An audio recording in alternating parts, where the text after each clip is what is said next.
record. So we're talking about Miss Linda's sweatshirt. Now, earning a sweatshirt is a big deal. And that is, it was birthed from the fact that we have so many people who are dedicated to coming to Tai Chi class. And I have t-shirts for people who are considered completers. And so what a completer is if you come, it used to be 10, but now they've changed it to 12. 12 of the 16 classes. And the reason why we gift completers is because, of course, we celebrate dedication, but we can only report to the state that you were in my class if you are a completer. So when we report it to the state, that's how we get paid. And without completers, we don't get paid to do our programming. So we kind of bribe people to come with a shirt. And then we spend our money on, t-shirts to do the bribery. So, we don't spend all the money, of course. But when you continue to come to class and sign up for class, you earn a t-shirt. Then there are 3 different colors of t-shirts. And after you have earned all 3 of those, then you can earn a sweatshirt.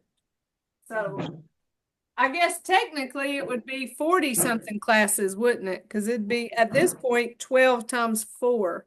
Oh gosh, Yeah, that's 48, isn't it? yeah, Okay. yeah. Well, And so huh?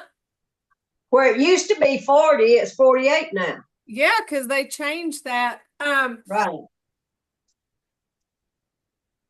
I don't exactly know the whole story behind it, but it has to do with the therapeutic change that coming to 12 of the 16 classes does that 10 doesn't do. They revamped the study or something along those lines. It's always really out of my hands. So that's what they tell us, and that's what we go by. There was once upon a time our classes were 12 weeks, and now they're 16 weeks. So it's always changing. I will say this about this class is that it is different than any other exercise class that I've ever been involved in. Say that you sign up for aerobics class and you go to the gym or you go to aerobics or even on virtual, you sign up for your class and you push, you start it, you do all the things, you sweat, and at the end of the class, you're like, whew, I did it, check, see y'all next time. But in Tai Chi class, we come to class to learn, and then the intention is that you go away to practice. And then when you come back to class, you learn some more. So it's a special kind of class in that the intention is to learn and leave and do more of it. The question is, how much do you expect me to do every single day? Well, in a perfect world, maybe you would do 30 minutes every single day. But not everybody has 30 minutes, or not everybody wants to spend 30 minutes every single day practicing their Tai Chi. But I'll tell you this, 5 minutes is better than none. So maybe you set a timer for 5 minutes and you work on your warm-ups, or you work on just one waving hands and clouds movement. Maybe you sit and you breathe and you open and close for the 5 minutes. 5 minutes is better than nothing. And Dr. Lamb says 10 minutes is better than 5. So you see where that's going. Whatever you're willing to do, however much you're willing to put into it, you're going to get the benefits out of it. It's not for me. I'm not here checking you off or judging you. I'm not giving you a test to take. It's not that kind of class, and we're not here to learn for the test.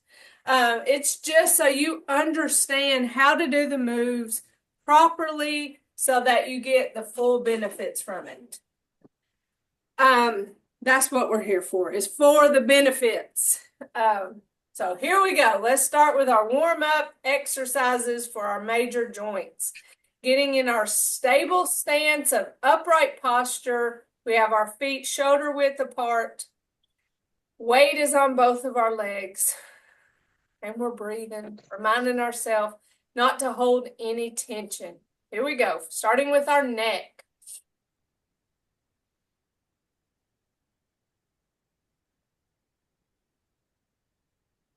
I'm currently in the preparation work of my recertification.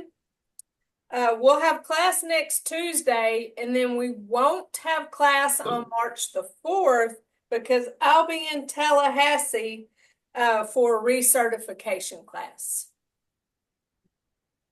So right now I'm watching Dr. Lamb, and I'm having to take tests. And he's reminding me of, it's so interesting, like the way I say things to y'all. He has a different way of saying it, which I just find so fascinating. And then he has reminded me of maybe things I haven't told y'all yet. So I'm really enjoying my prep work. Have you met him in person? I have, and he is a delight. Mm-hmm. I don't know if any of y'all have the DVD, but he's from originally he's from China, but he resides in Australia. Rolling our shoulders. So he talks differently than we talk. And but he's just so kind. That's the main thing I get from him is he's kind, and he's forgiving, and he makes a way for everybody. I'm really happy to be part of his programming.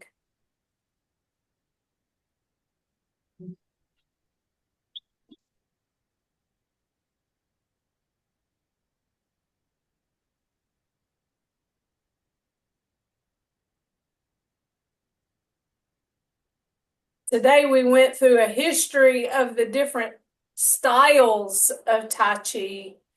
The style that we do is called Sun style, spelled S-U-N. And it's one of the newest styles of Tai Chi. It's more for health. It's more for everybody. We have more of a upright stance. We don't squat down. A higher stance, rather.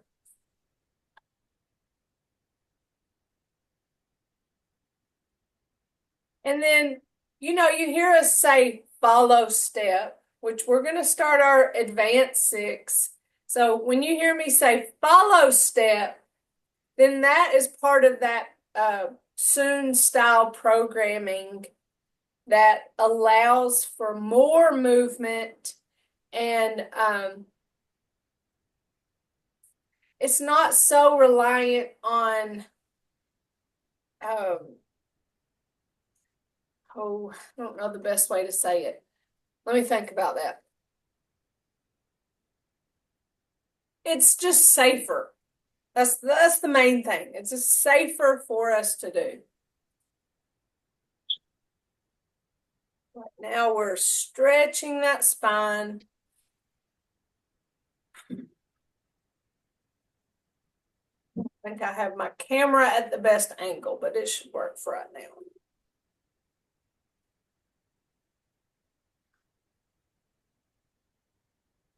All right, let's take our ball and go side to side.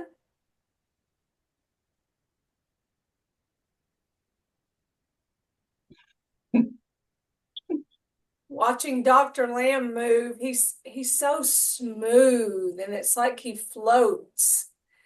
And I try to emulate the same movements that he does, but somehow I feel like mine is more rigid than his. How It often looks do you smooth to get me. certified? Huh? How often do you have to get recertified? Every 2 years.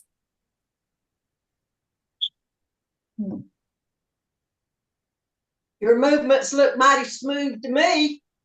Well, I think so too. Thank you. That's my goal. But I was watching him today and it was just like, wow, it's so pretty, which maybe I don't watch myself enough.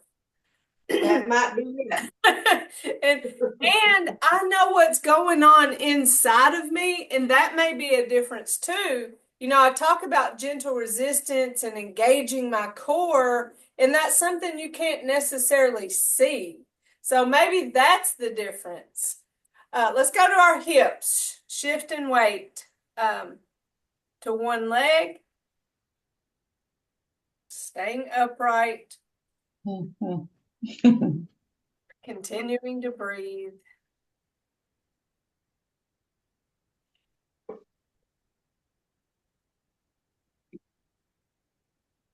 I was thinking maybe one day to share the screen and have him do the warm-up exercises with us so y'all can see just a style, how his style is just a little bit different.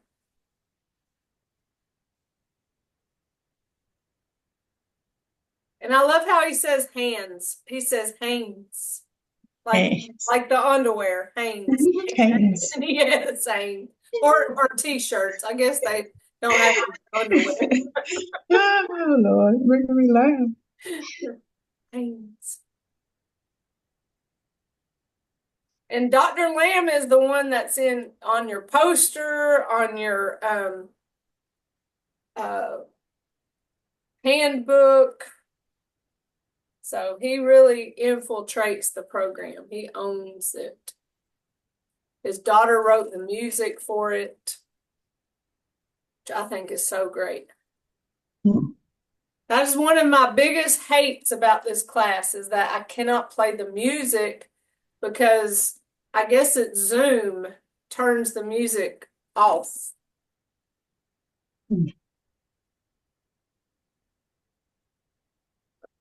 Guess they're trying to protect the copyright, but we have permission to use it, so I don't know a workaround. All right, for our knees.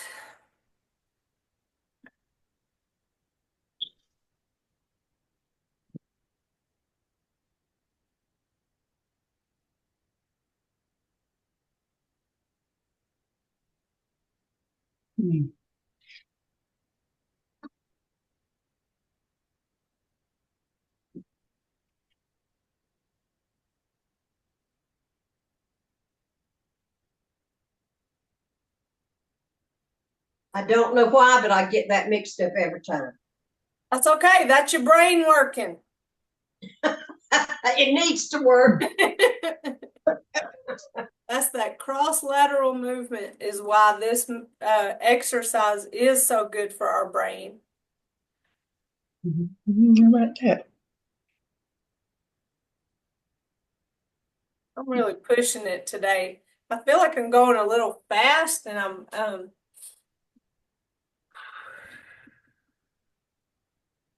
going way more than 3. I went to Walmart on my lunch break and I was in a hurry, so I'm having a hard time getting the hurry out of me. I bought me a fryer chicken, y'all, and I pulled it all apart. Do y'all ever do that? No, I've never done that. Well, my gosh, you buy them for like $6 and something, a whole chicken, and it's already cooked for you. You can't beat So that. all you have to do is just put it apart and eat what you want. Yeah, I pulled it all apart because it's easier to do when it's warm. And I pulled it apart and put it in a Ziploc bag. So now, What is that, the rotisserie? yep, 498 at Sam's. 490. Well, see, we don't have Sam's, so it costs more in gas to get to Sam's. Mm. Yeah. But that's what my son does at college. He goes and buys 2 fryer chickens, 2 rotisserie chickens. Oh, wow. He pulls them apart and, divvies it up into like containers, Mm-hmm. and Yeah. he eats it with rice. Because that cafeteria don't feed him enough food. He's got to eat more than that.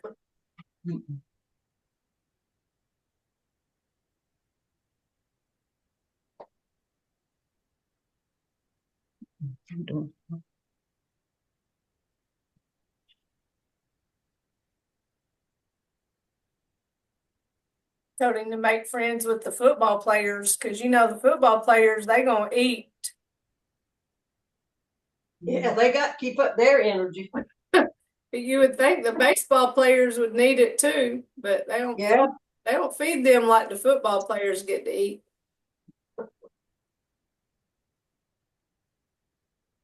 All right, y'all. We good and warmed up and ready to go through our basic 6 movements.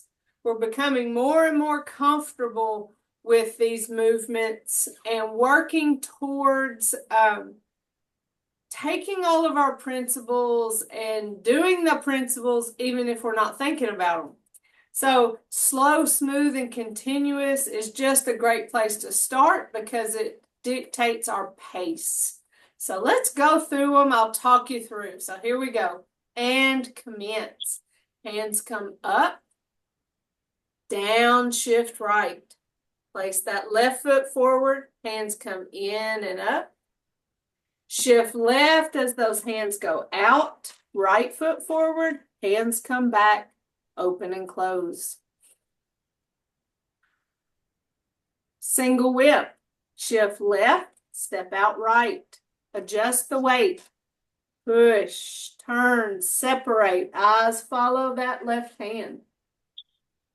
Shift left, bring that right foot, right hand back. Waving hands in clouds. Step and switch. Turn. Shift.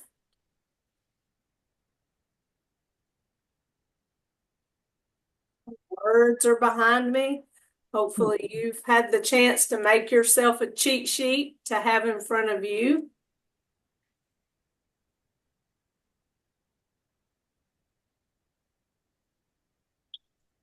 Close.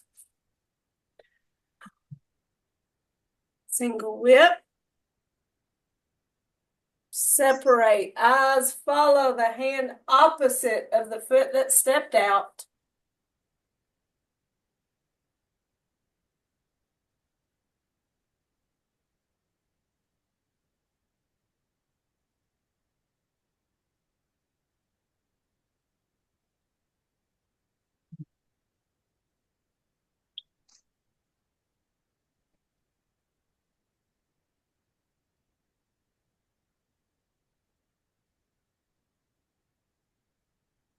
All right, that's our basic 6. Now, this morning, something came to my mind that I had never thought about before. And on our waving hands in clouds, I always say it's 6 steps, right? 6 steps. Well, after every step is a turn. So, guess what? It is also 6 turns. So it may be easier or more helpful to you to count the turn rather than the step. So thinking about that, all right, let's do waving hands in clouds coming from that first single whip where all of our weight's on our left foot. We've just brought our right foot back. Our hand is here and we're going to step with our right. In that turn, there's 1, 2. So you can count the turn. 3, 4,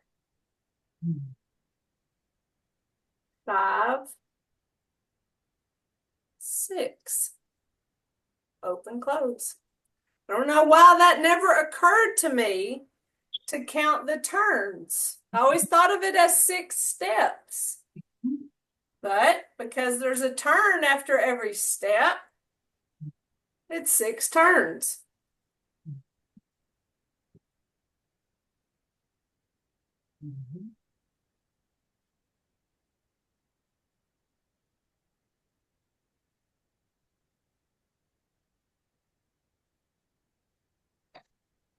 Six.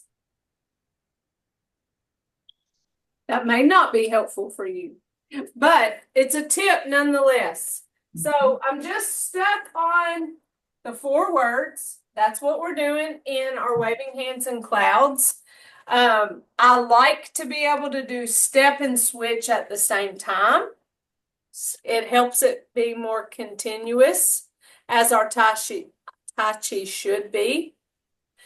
But sometimes the 4 words can be overwhelming. So you can think about the step and the turn. Those are the 2 words. But in order to step, you have to shift weight to the other foot. In order to turn without, blocking off, you have to switch. So the switch and the shift may be the unspoken words, and you just focus on the 2 of step, turn, step, turn,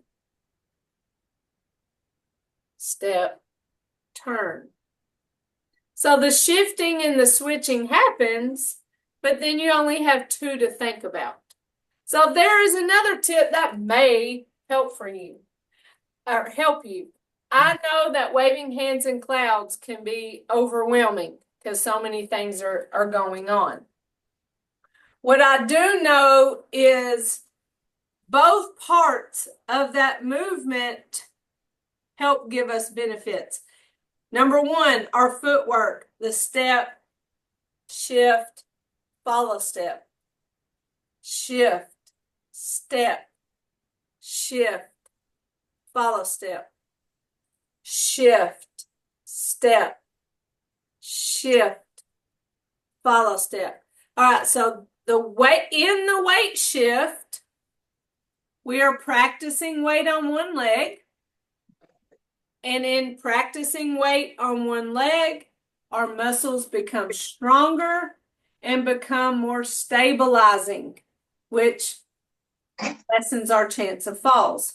So we know the importance of the lower body happenings of waving hands and clouds. It's one of my favorite pull-out movements. Then we have our upper body, which is a lot like our spinal warm-up. Here, switch, turn.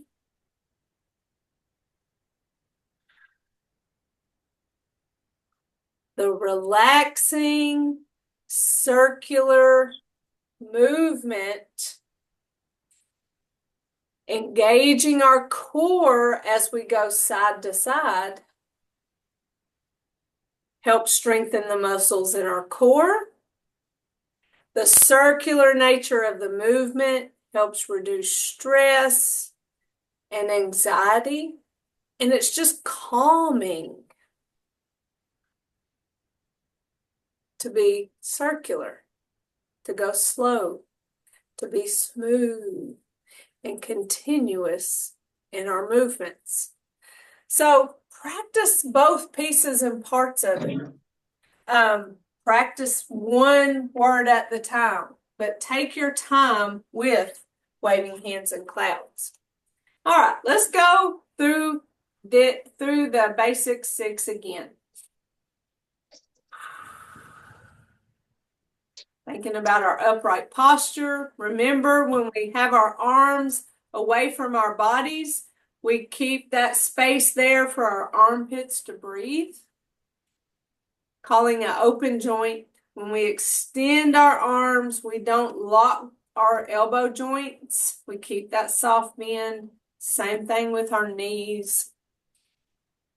When we step empty. We don't immediately give weight to that step. We honor the step and then give it weight. So those are the main principles. Here we go. And commence.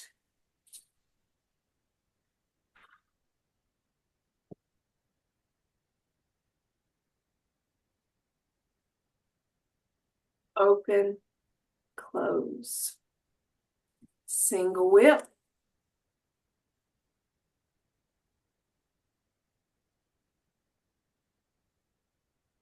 Waving hands in clouds.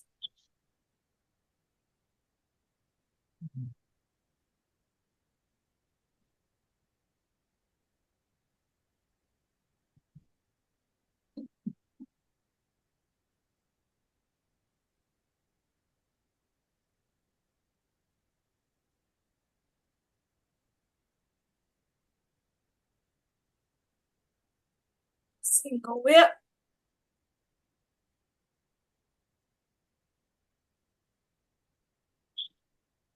Waving hands in clouds.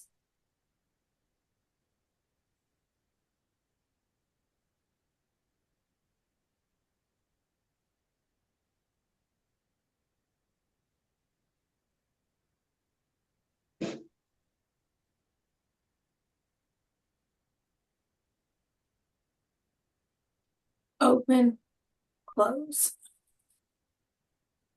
Let Miss Barbara in. Mark her present. All right. Questions about our basic six?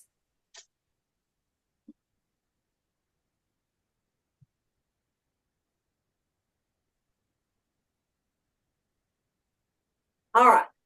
Moving forward, we're not leaving our basic six behind, but moving forward, we're going to give advanced six a try, starting with brush knee.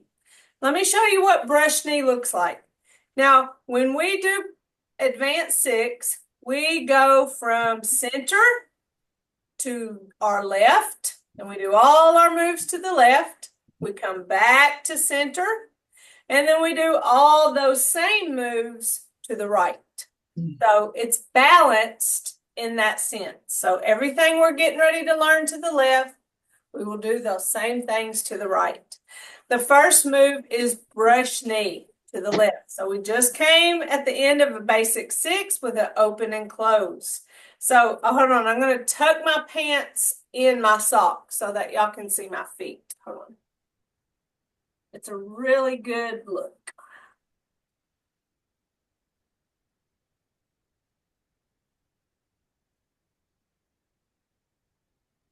All right, so now y'all can see my feet good. Here's what it looks like, then I'll talk about it. Brush knee to the left.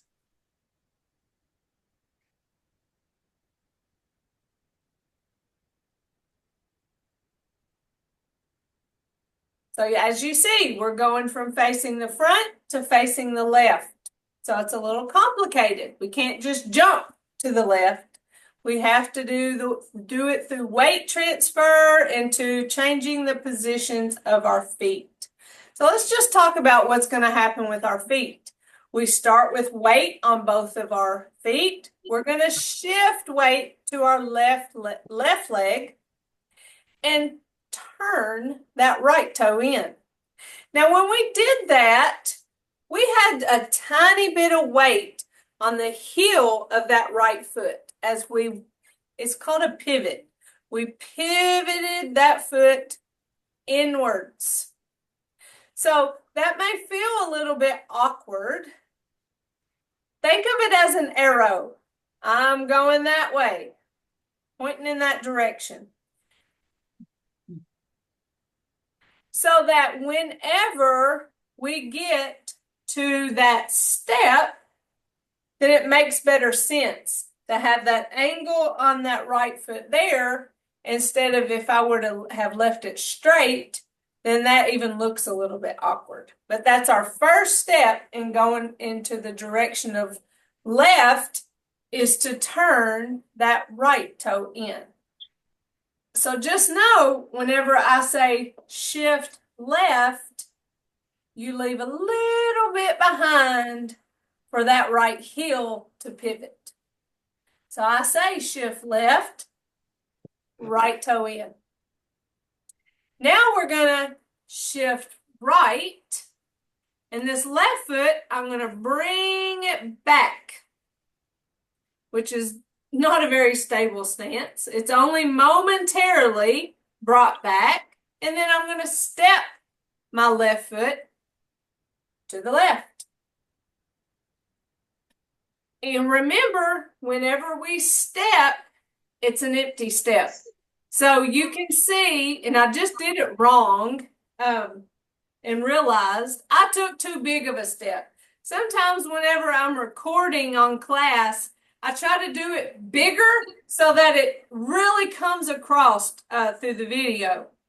But it is a small step, and it has to be a small step because all my weight stays on this right foot, because I empty step whenever I step in Tai Chi. After I give it that moment to be an empty step, I'm ready to give weight to that left foot. So I shift. Now I pick up this right and I follow step. Notice that right foot is still not behind, further back than the left foot. That is different than the way we typically walk. You know, when we walk, we take a step with our left, and then what do? Step forward and step forward. So that feels natural to us. So whenever we do our brush knee and we step left, shift, when we go to take the step, we're used to stepping out. But that follow step is still behind. Whenever you step and you come to the end of this movement, the toe of your right foot is about in line with the heel of your left. And that doesn't have to be exact. What it's not is right beside. Now, sometimes you don't even realize where your feet are until you can see it. So look at yourself in a mirror, look at yourself on a video, have somebody record you, even take a picture just to see where your feet are. Because you may think they're just like this, and they may be like this. It's wild how our brains tell us one thing and we're doing a whole nother. How do I know? Because my mom years ago came to my class and she was so proud of me, and she was taking pictures of what I was doing. And whenever we got done with class and she showed me the pictures, I was like, oh, wow, I thought my heel was down, or, you know, whatever. I was judging myself. But that's when it hit me. Ooh, it really is important to see what I'm doing. And I can see it in this camera. You can see yourself, but to be here. And we have to have body awareness, and it gives us an idea of where our foot placement is. And that just comes with time and practice. So that's our goal, is to go from here to here. Starting with that pivot of our right foot. So we shift left, pivot right. Shift right, bring that left foot back. I always call it separate and prepare because we're preparing to step. Now we're stepping towards the left wall. Shift left and follow step right. Follow step right. That's the period at the end of the movement. That is it. We are done with brush knee. A follow step foot, a period foot, gets no weight. Why? Because it's the next step. Now, if you need to give it weight, that's not a problem for safety, because remember, safety trumps everything. Listening to our body trumps everything. We always have permission to modify whenever it comes to safety and feeling safe. So you may follow step and give a little and kind of even out your weight. So now you have weight on your right and your left leg. But then before you go to the next move, you have to remove that weight. So you'll shift the weight back in order to step to go on to the next move. So just know that the end of a move is a follow step. The end of a move has no weight because it's the first step of our next move. So again, just the footwork of brush knee. We shift left, right toe in. Shift right, bring that left foot back, step our left to the left wall, shift left, and follow step right. All right, I'm going to show you from the front what this looks like. So this is my front, that is my left. I'm going to shift left, right toe in. Shift right, left foot back. Step left, shift, follow step. So that's what it looks like coming towards you as the left wall. Are you feeling comfortable with this move, with the shifting, the stepping? How do your knees feel? Knees felt fine. Good. Sometimes people have a problem turning that foot in. That bothers some people's knees. So if that ever does bother you, then instead of turning that foot in right beside the other foot, shift left and step out. Shift right, then step. So see, it got me there, but it widened that movement and didn't make me turn it in right beside it. So when I stepped out, shift and turn. To me, it just feels awkward, probably because I don't practice that. But another modification is this. You do a little bit of a shuffle. You don't even turn anything. You shift, small step, shift, small step, shift, small step, shift, small step. So I got there, right? I got there. And so that sometimes is what you have to do because you're more comfortable doing it. So keep in mind, you always have permission to modify. Brush knee, shift left, right toe in. Shift right, bring that left foot back. I call it separate and prepare. Step left towards that left wall, shift and follow step right. Hand work. Remember, we're coming from open and close. So our hands are facing each other. When I turn that right foot in, I'm going to extend my right hand out. And when you extend your right hand out, you can think of it as reach. And when you think of it as reach, then that's that gentle resistance. Used to, I would teach this move and call it lay hands because it felt like dominoes. It felt like my hands were here and they fell like dominoes. That's right. That's correct. There's nothing wrong with doing it that way. But as I practiced my Tai Chi and wanted to incorporate more gentle resistance, then that's when I started using the word reach.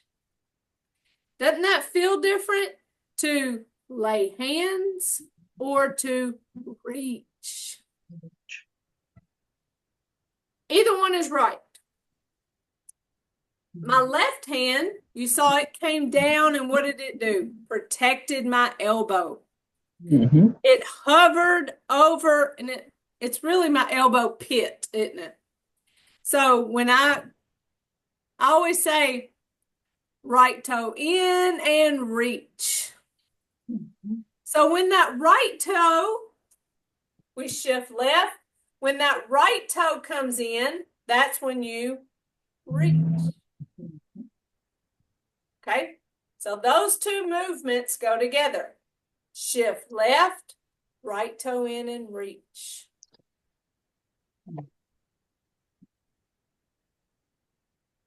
Shift left, right toe in and reach. Now what do we do next? We shift right.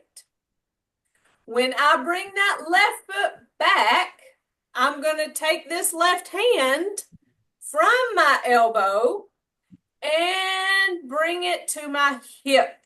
That's why I call it separate and prepare, because I'm separating my hand from my elbow and I'm preparing that left foot to step.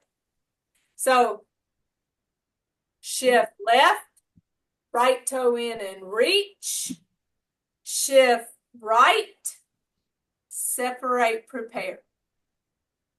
Step left. Now, when I stepped left, you saw my body turned.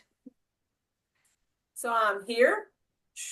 And when I stepped left, my shoulders went with it. My body turned. But this right hand continued to stay out. It didn't go with me. It stayed facing what I call forward.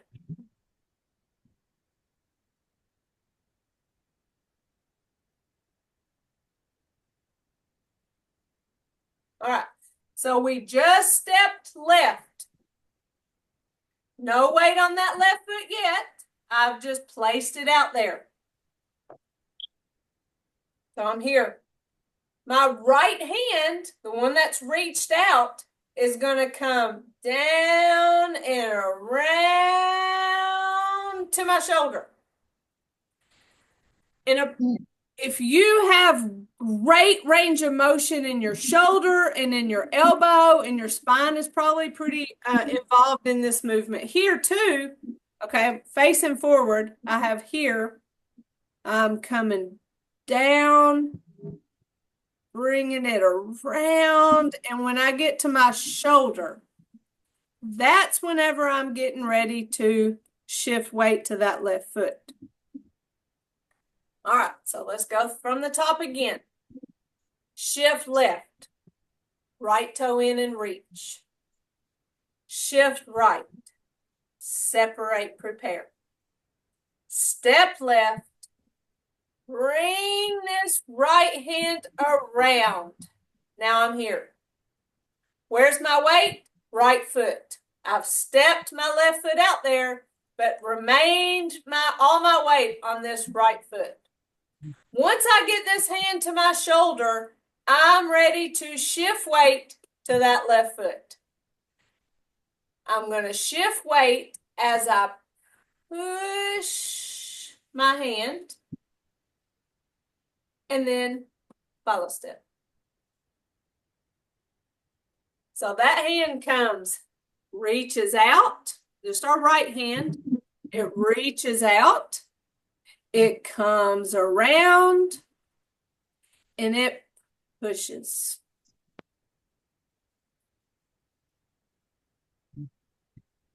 Here we go. Brush knee. Shift left, right toe in and reach.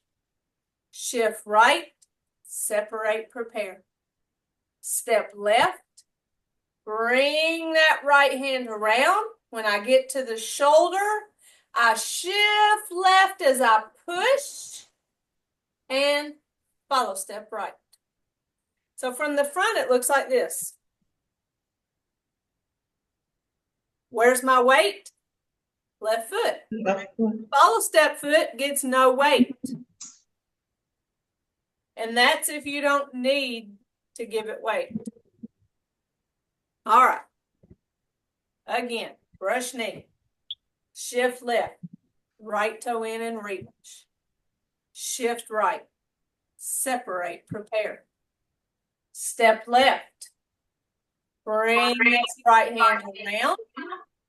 Shift left as I push and follow step right. How is that, y'all? Not bad. It's a lot, but we broke it down. Now we're going to work on continuing to put it together. Again, shift left, right toe in and reach. Shift right, separate, prepare. Step left, bring this right hand around. Shift left as I push and follow step.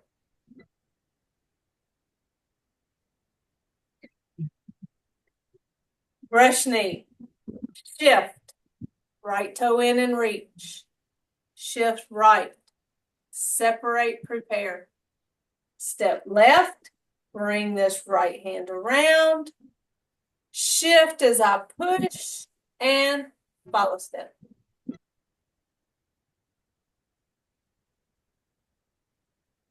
So you know we're going to learn this going to the right as well. And the same concept applies. So doing it to the other way, it's exactly opposite. We shift right, left toe in and reach. Shift left, separate, prepare. Step right, bring this left hand around. Shift as I push and follow step left. Sometimes it's nice to go ahead and go ahead and introduce you to doing it to the other side. Before this side gets so comfortable and then that side, makes you get overwhelmed. This All is a little. Any This is a little. questions about brush knee?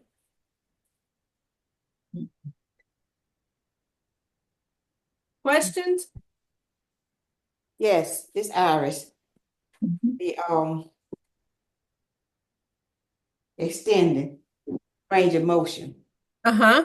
My left hand, when I get here, It glitches on you. right hand is fine. It seems it has the motion, but this one don't want to just cooperate fully. That's okay. Here's the advice. Do what you can do while envisioning that you're doing the full range of motion. And eventually you'll get there. Or you might not get there, but your body thinks that you are doing the whole motion and you'll get the benefits from it. So just do what you can and envisioning that you're doing the whole motion. I can do the motion, but it's just the tightness right in here. Yeah. And I it, get right there. it may take time to loosen that up. Okay. Sometimes I wake up in the morning and I'm like really kind of stiff. And once I get moving a little bit, I start loosening up. So are you right or left-handed? Right. So the side that you have a little more trouble with, that's your left hand? Yes. That's probably why, because think about when you go to do anything, but say you're a pitcher, you're going to throw a baseball. You're going to throw it with your right hand. And so that's a more comfortable move for you. And if you were to try to throw a pitch with your left hand, that would just feel all wrong because you're not used to doing that kind of motion, throwing a ball with your left hand. And so that's probably what it is. I forgot about that. If somebody is left-handed, going to the left is easier Mm-hmm. And going to the. than going to the right. I think I'm saying that right. You know I do mirror image, so let me turn around. So the first time I do, I go to the left. So the first time I push with my right hand. That's easy. So so that's opposite. Going to the left is easier for right-handed people because you push with your right hand. Going to the right is easier for left-handed people because you're pushing with your left hand. And I just messed up mirror image. But I had to turn around to do it the right way. So I thought I had said that wrong. All right, so don't stress yourself over this. We're going to gradually go over it and learn it. We know it's called an advanced movement, so we know they're meant to be challenging. But I want to give you some hope. Following brush knee, so here's brush knee.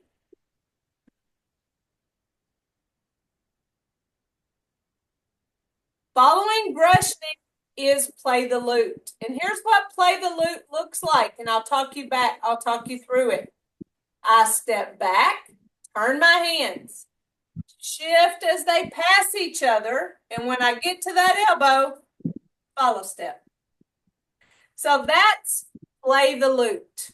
And that's a little bit more manageable. That's easier for us than brush knee. What I figured y'all would ask me is, why is it called brush knee? Did anybody think that? No. Here's why it's called brush knee. All right, so let me try to think of the best way to. Okay, so I'm going to show you. I'm going to come at you with it. Okay, so I'm going to shift. All right, whenever I say separate, prepare, and I pull that foot back and the hand comes down to my hip, this is why it's called brush knee. Because if somebody were attacking me, remember this is the fight we're not going to have. If somebody were coming at me and I need to brush them away from my knee. So here I bring my leg back to avoid their kick and take this hand and brush it away. So that's why it's called brush knee. When it probably more like feels like brush ear. That's why it's called brush knee, because of this move right here. When I come back and I were to brush somebody away from trying to attack my knee. So that's why it's called brush knee. All right, let's cool ourselves down. Give ourselves a nice fist massage. It got to be 2:28, y'all. But anytime we learn a new move, it pays to give it time and just slow down and break it apart. So be patient with yourself. All right, then we're going to gather tension and release it. We don't want to live with tension. We want to let it go. Tense and relax. Big shoulder circle.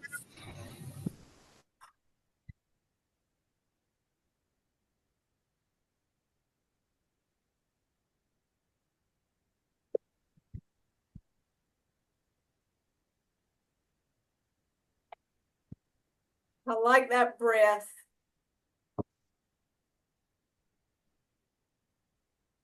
gather all that sunshine and fill your soul, y'all, because tomorrow it's going to rain where I am. I don't know about y'all, but it's going to rain tomorrow. Mhm. Yes. We make a right fist that represents our strength. Our left fingers together represents our friendship, and our thumb in our humility. We put those together in mutual respect. We say namaste. Namaste. Namaste. So look at y'all going into Advanced 6. I'm proud of y'all for giving this a go. Great job. And even if you're just watching for right now and you're not quite ready to experience it, that's a way to practice too. So sometimes you can just get on that video of that playlist, watch brush knee, and you're learning just by watching. You don't have to necessarily do it. So take your time with it and be patient, okay? You're doing an excellent job, Miss Jennifer. Yeah. Thank you. Good. You keep coming back and let me know if you need any help, okay, y'all? Yes, ma'am. All right, see y'all next Tuesday. All Yes, right. ma'am. All right, love y'all. Love you too. All right, bye-bye.